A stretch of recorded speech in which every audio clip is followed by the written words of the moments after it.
어떤 진실을 마주하게 되었을까요? 여러분의 대한민국 땅을 밟고 가장 먼저 한 일은 상상조차 할 수 없는 행동이었습니다. 수십 년간 숨겨왔던 가족의 비밀을 폭로하는 대신 그는 전혀 다른 것을 찾아 나섰습니다. 모두가 그의 진정한 목적을 의심했지만 그가 마침내 발견한 것은 북한의 어두운 진실을 송두리째 뒤흔들 충격적인 증거였습니다. 과연 그는 무엇을 찾아 헤맸고 어떤 진실을 마주하게 되었을까요? 여러분의 구독과 좋아요 하나하나가 숨겨진 북한의 진실을 세상에 알리는 힘이 됩니다. 저 말입니다. 국가보위성 중장 강철민이라고 합니다. 예, 접니다. 평양에선 저를 모르는 사람이 없었을 겁니다. 번듯한 아파트에 자가용도 있었고 남들이 부러워할 만한 특권들을 누리며 살았으니 말입니다. 겉으로 보기엔 그랬어요. 제복의 어깨에 빛나는 별들은 제가 얼마나 높은 자리에 있는지, 얼마나 많은 것을 가졌는지 보여주는 듯 했지요. 하지만 말입니다. 그 번듯한 생활이라는 게 겉만 번지르르 할 뿐, 속은 썩어 문드러지는 감옥이나 다름없었습니다. 매일 아침 눈을 뜨면 오늘은 또 누가 사라질까, 누가 숙청될까 하는 불안감에 시달려야 했어요. 어제까지만 해도 함께 술잔을 기울이던 동지가 어느 날 아침 흔적도 없이 사라지는 일이 다반사였습니다. 사소한 말실수 아니면 그저 운이 없어서 윗전에 눈밖에 나는 순간 모든 것이 끝장나는 곳이 바로 여기 평양의 특권층 사회였단 말씀입니다. 저도 수많은 숙청의 피바람을 보아왔고 그 속에서 제자리를 지키기 위해 얼마나 많은 것을 외면해야 했는지 모릅니다. 정의? 양심? 그런 건 사치였어요. 그저 숨죽이고 살아남는 것만이 미덕이었습니다. 그러던 어느 날이었어요. 제 딸 은별이가 장마당에 갔다가 돌아와서는 제 옷깃을 붙잡고 묻더군요. 그 아이는 세상 물정 모르는 순진한 아이였지요. 평양의 특권층 아이들이 다 그렇듯이 꽃제비들의 비참한 현실 따위는 알 턱이 없었습니다. 그런데 그날 장마당 한 구석에서 배를 움켜쥐고 쓰러져 있는 아이들을 보게 된 겁니다. 은별이의 작은 손이 제 옷깃을 붙잡고 아빠, 저 아이들은 왜 저렇게 배가 고파요? 왜 저렇게 추운 데서 잠을 자요? 하고 묻는데 제 심장이 쿵 내려앉더군요. 평생을 국가보위성 간부로 살면서 애써 외면했던 현실이 제 딸의 눈을 통해 저에게 들이닥친 겁니다. 그 질문이 말입니다. 제 심장을 후벼 파는 것 같았어요. 밤새 잠을 이룰 수가 없었습니다.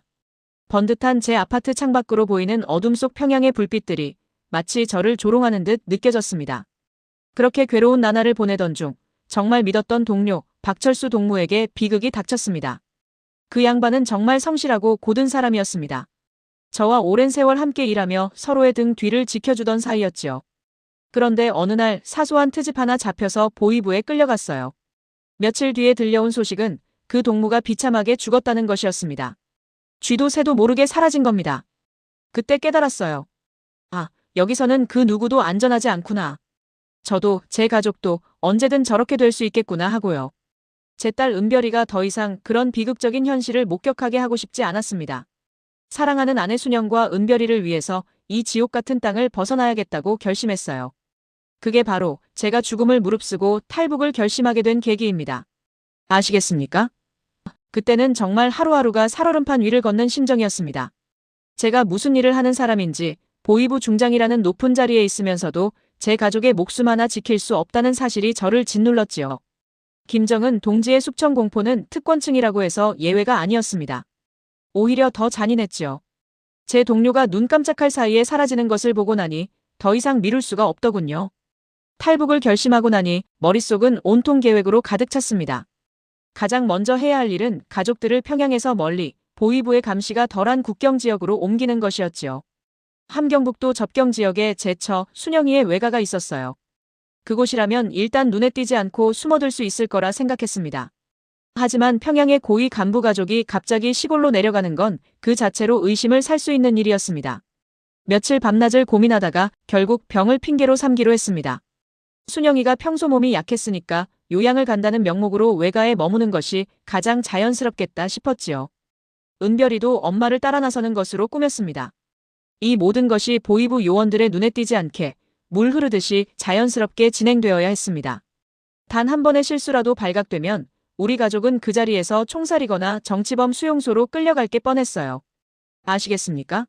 그건 죽는 것보다 더한 지옥이었습니다. 짐을 싸는 것도 고통이었지요. 여행이라기엔 너무 적고 이사라기엔 턱없이 부족한 짐들. 그 안에는 우리 가족의 남은 삶을 걸고 떠나는 희망이 담겨 있었습니다. 순영이는 말없이 낡은 옷가지들을 개켜넣더군요.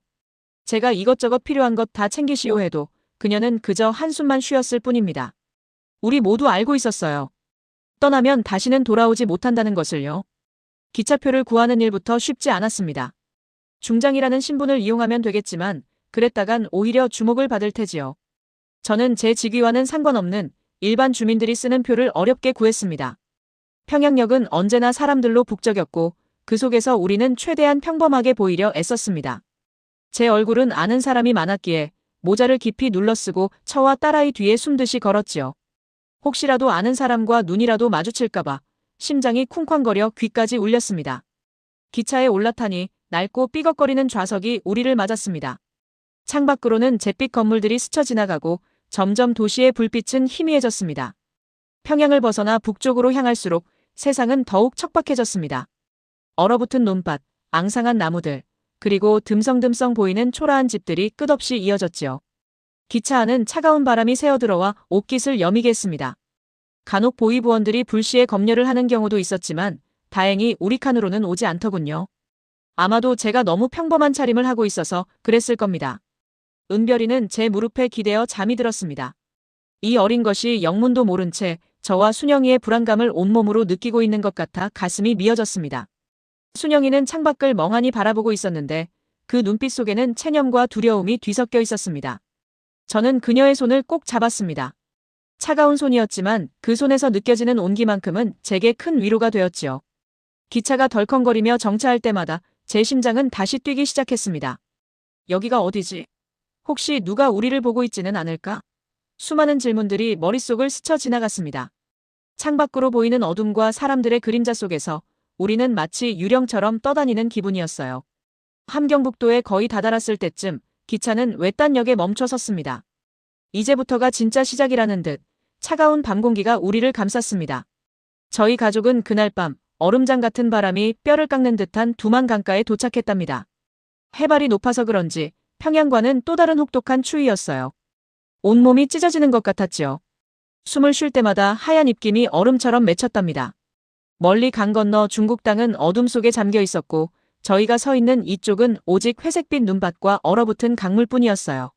마치 세상 끝에 와 있는 기분이었습니다. 아시겠습니까? 우리 딸 은별이하고 아내 순영이는요. 제 옷자락만 꼭 잡고 바들바들 떨고 있었습니다. 은별이 손이 얼음장 같더군요. 제 심장이 다 시려왔어요. 이대로라면 정말 죽겠구나 하는 생각이 들었지요. 순영이 얼굴은 새하얗게 질려 있었고 은별이는 너무 놀라 울음조차 제대로 터뜨리지 못하고 제 품에 얼굴을 파묻었답니다. 저도 무섭지 않았다면 거짓말이겠지요. 하지만 제가 여기서 무너져버리면 우리 가족은 정말 끝장이라는 생각에 이를 악물고 버텼습니다. 그때였어요. 저 멀리서 총성이 탕, 탕 하고 울리는 겁니다. 어둠 속에서 번뜩이는 서치라이트 불빛이 저희 쪽으로 미친 듯이 스쳐 지나가는 게 보였어요. 들켰구나 하는 생각에 온몸에 피가 얼어붙는 것 같았지요. 국경 경비대 놈들이 우리를 발견한 겁니다. 저희를 잡으려고 미친 듯이 달려오는 발자국 소리가 눈밭을 쿵, 쿵 울렸습니다. 서라! 서지 않으면 쏜다! 하는 고함 소리가 바람을 타고 들려왔어요. 정말 심장이 터져버릴 것 같았답니다. 순영이가 오빠 안 돼요, 안 돼. 하면서 주저앉으려는 걸 제가 겨우 일으켜 세웠어요. 은별아, 아빠 손 꼭 잡아라. 괜찮다. 아빠가 다 지켜줄게. 그렇게 말하면서 얼어붙은 두만강 위로 발을 내디뎠지요. 삐걱, 삐걱. 얼음이 얇은 곳에서는 깨질 듯한 소리가 났습니다. 제가 먼저 발로 톡톡 두드려가면서 길을 열었지요. 그 소리가 마치 저희 목숨을 재촉하는 소리 같았어요. 뒤에서는 경비대 놈들의 고함 소리가 점점 가까워지고 총소리는 끊이지 않았답니다. 등 뒤로 총알이 쉬익하고 스쳐 지나가는 소리도 들렸어요. 정말이지 한치 앞도 알 수 없는 상황이었지요. 제 몸이 얼어 터지는 것 같아도 제 목숨이 위태로워도 우리 가족만은 살려야 한다는 생각뿐이었어요.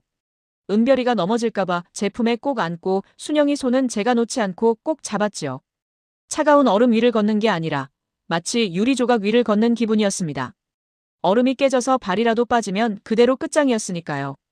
그때 제 눈에는 다른 아무것도 보이지 않았습니다. 오직 강 건너편 자유의 땅만 보였어요. 이대로 멈추면 우리 모두 죽는다는 걸 너무나 잘 알고 있었거든요. 그저 앞만 보고 달렸답니다. 얼음 위를 기어가다시피 해서 겨우 강을 건넜을 때 제 다리가 얼마나 후들거렸는지 모릅니다. 얼음물에 빠지지는 않았지만 혹독한 추위와 공포로 온몸의 감각이 사라진 것 같았어요. 입술은 터지고 손끝 발끝은 이미 감각이 없어진 지 오래였지요. 간신히 강둑에 올라서자마자 저는 은별이와 순영이를 끌어안고 눈밭에 쓰러졌습니다. 차가운 눈이 그제야 따뜻하게 느껴지더군요. 아직 끝난 게 아니라는 걸 알면서도 그 순간만큼은 그렇게 숨을 헐떡였답니다. 뒤에서는 여전히 총소리가 들렸고 경비대 놈들의 그림자가 강 건너편에서 아우성치는 게 보였지만 우리는 살았다는 생각에 그저 눈물만 흘렸습니다. 얼어붙은 얼굴 위로 뜨거운 눈물이 흐르는데 그게 또 그렇게 차갑더군요. 그래도 살아남았다는 안도감에 그 자리에 한참을 엎드려 있었습니다. 하지만 곧 다시 움직여야 했지요. 놈들이 언제 강을 건너올지 모르니까요. 여기가 끝이 아니라는 걸 그때는 직감했답니다. 두만강을 건넜다고 다 끝난 줄 알았습니까? 천만에요, 아시겠어요? 그건 그저 시작에 불과했어요. 살얼음판 위를 걷는 것 같은 나날이 중국 땅에서도 이어지더군요. 아니, 어쩌면 북한에서보다 더 숨막히는 긴장의 연속이었다고 해야 할까요? 국경을 넘자마자 우리는 낡고 허름한 농가에 몸을 숨겼습니다. 춥고 배고픈 건 말할 것도 없었지요. 북한에서 입고 온 옷은 다 해지고 찢어져 너덜너덜했고 밤에는 추위에 온몸이 덜덜 떨렸어요. 우리 은별이는 눈이 퉁퉁 부어서는 엄마 품에 얼굴을 파묻고 아무 말도 하지 않았어요. 제 아내 순영이는 그런 은별이를 안고 저를 쳐다보는데 그 눈빛이 제가 살아오면서 그토록 무섭고 가슴 아프게 느껴진 적은 없었습니다. 저는 잠시도 마음을 놓을 수가 없었어요. 보위부에서 저를 가만둘 리 없었으니까요. 제가 어떤 자리에 있었던 사람인지 그들은 누구보다 잘 알고 있을 테니까요. 제가 보위부에서 직접 세웠던 수많은 탈북자 추적 작전들이 머릿속을 스쳐 지나갔습니다. 저는 그들의 수법을 너무나 잘 알고 있었고 그래서 더 두려웠어요. 멀리서 들려오는 개 짖는 소리 하나에도 밤하늘에 반짝이는 불빛 하나에도 등골이 오싹했지요. 마치 제 뒤에 그림자처럼 따라붙는 듯한 기분이었어요. 며칠이 지났을까요? 어느 날 우리가 숨어있던 마을 어귀에 낯선 사람들이 나타났습니다. 겉모습은 평범한 중국 농민 같았지만 그들의 눈빛은 달랐어요. 사람을 훑어보는 그 시선이 꼭 짐승을 노리는 사냥꾼 같았지요. 저는 직감했습니다. 아, 저자들이 바로 브로커들을 통해 탈북민들을 다시 북한으로 팔아넘기는 인간 사냥꾼들이구나 하고 말입니다. 그들은 수상한 낌새를 눈치챘는지 우리가 숨어있던 집 주변을 맴돌기 시작했습니다. 심장이 발밑으로 쿵 내려앉는 것 같았어요. 우리 순영이는 창문 틈으로 그들을 훔쳐보다가 새파랗게 질려서 제 팔을 붙잡았어요. 여보, 어떡해요? 하는 아내의 목소리가 아직도 귓가에 맴돕니다. 은별이는 제 품에 안겨 부들부들 떨고 있었고요. 저는 그 순간 무슨 일이 있어도 이 가족을 지켜야 한다고 다시 한번 다짐했어요. 밤이 깊어지자 그들의 움직임이 더 노골적으로 변했습니다. 횃불을 들고 집 쪽으로 가까이 오는 소리가 들렸어요. 더 이상 지체할 수 없었습니다.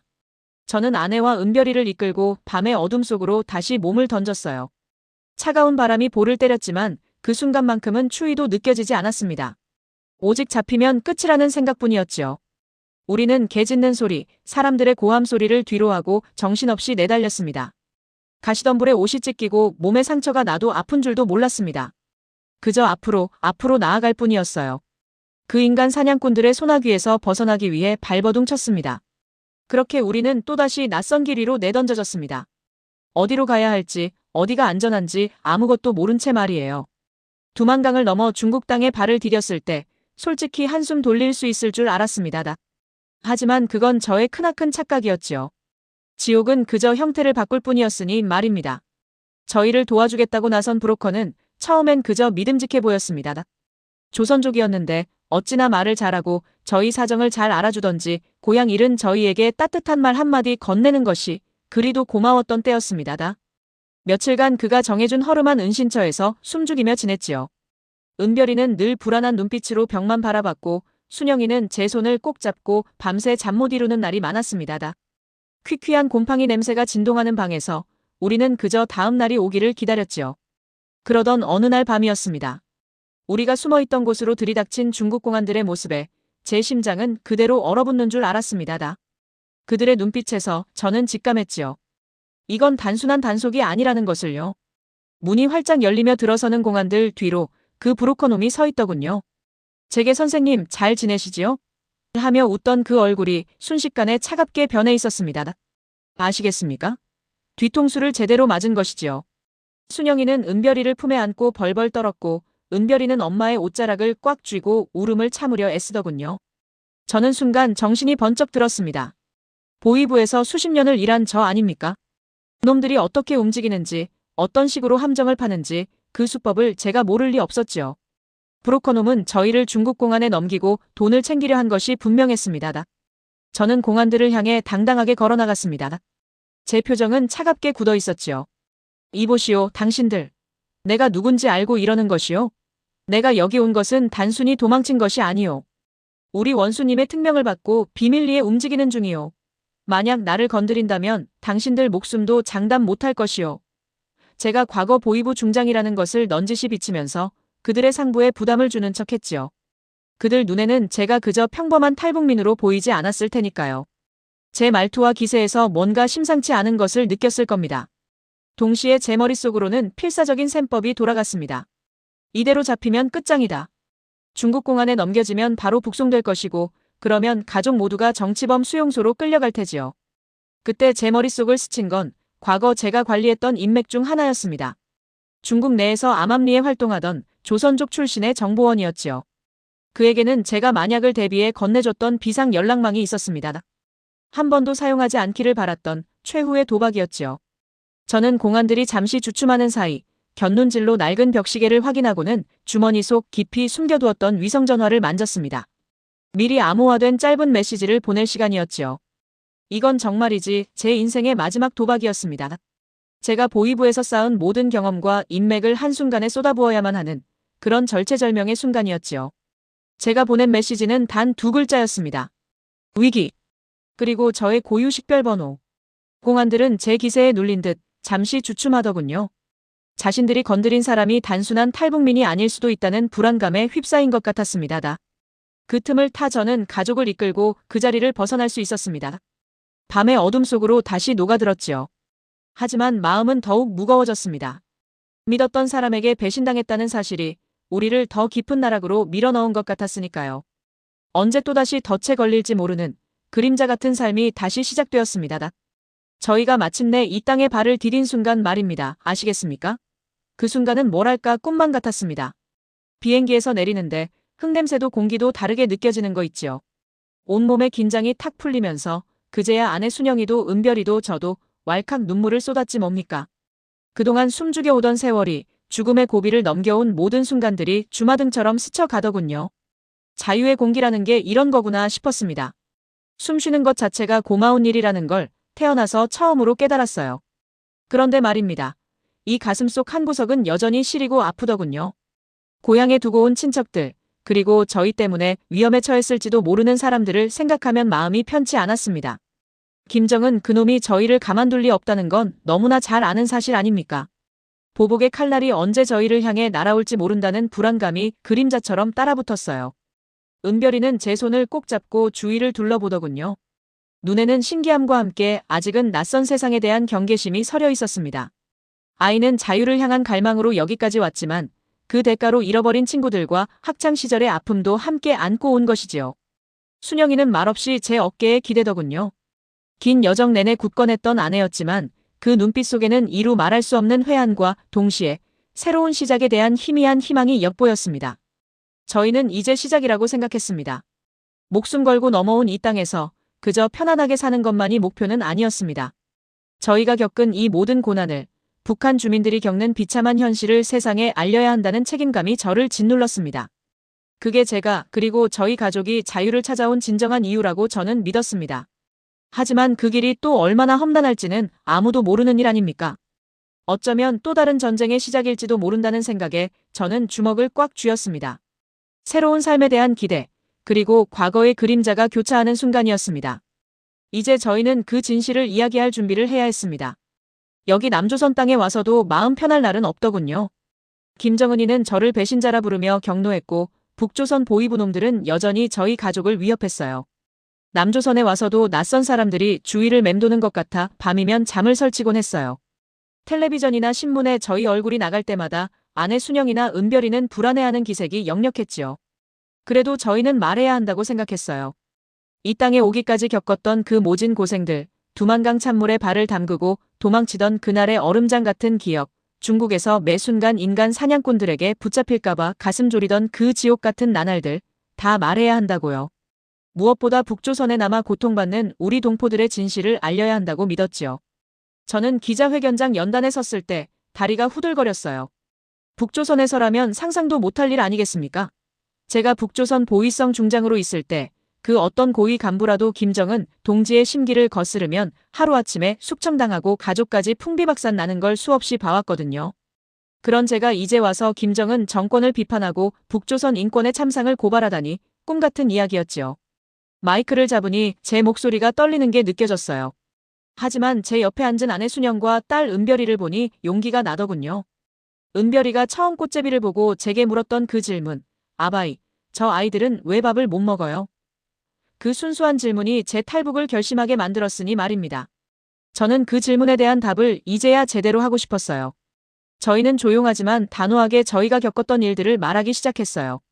제가 직접 보았던 보위부의 만행, 숙청의 공포, 고난의 행군 이후에도 나아지지 않는 주민들의 비참한 삶, 배고픔에 시달리다 죽어가는 꽃제비들의 이야기까지.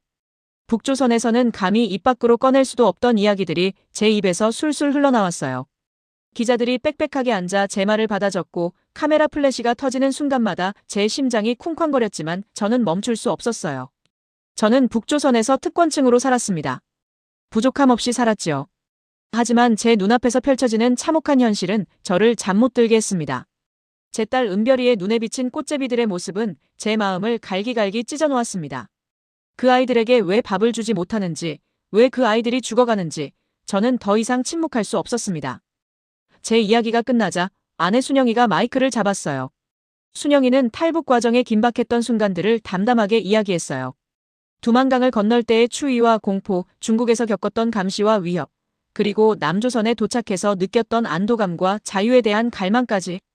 순영이의 목소리에도 떨림이 있었지만 그 속에 담긴 진심은 모두에게 전달되었을 겁니다. 저희는 그저 가족이 함께 살고 싶었습니다. 아이에게 자유로운 세상을 보여주고 싶었어요. 북조선 동포들도 모두 저희처럼 인간다운 삶을 살 자격이 있다고 생각합니다. 저희의 이야기가 그들에게 작은 희망이라도 될 수 있다면 그것으로 족합니다. 은별이도 용기를 내어 짧게 이야기했어요. 북조선에서 학교에 다닐 때 김정은 동지를 찬양하는 노래만 불러야 했던 이야기, 그리고 남조선에 와서 다양한 책을 읽고 친구들과 마음껏 이야기할 수 있게 된 것이 얼마나 행복한지 말입니다. 어린아이의 순수한 눈으로 본 북조선의 현실과 남조선의 자유는 그 어떤 거창한 웅변보다 강력한 울림을 주었을 거예요. 저희의 증언은 곧바로 남조선 사회에 큰 반향을 일으켰어요. 텔레비전 뉴스에도 연일 보도되었고 신문 일면을 장식했지요.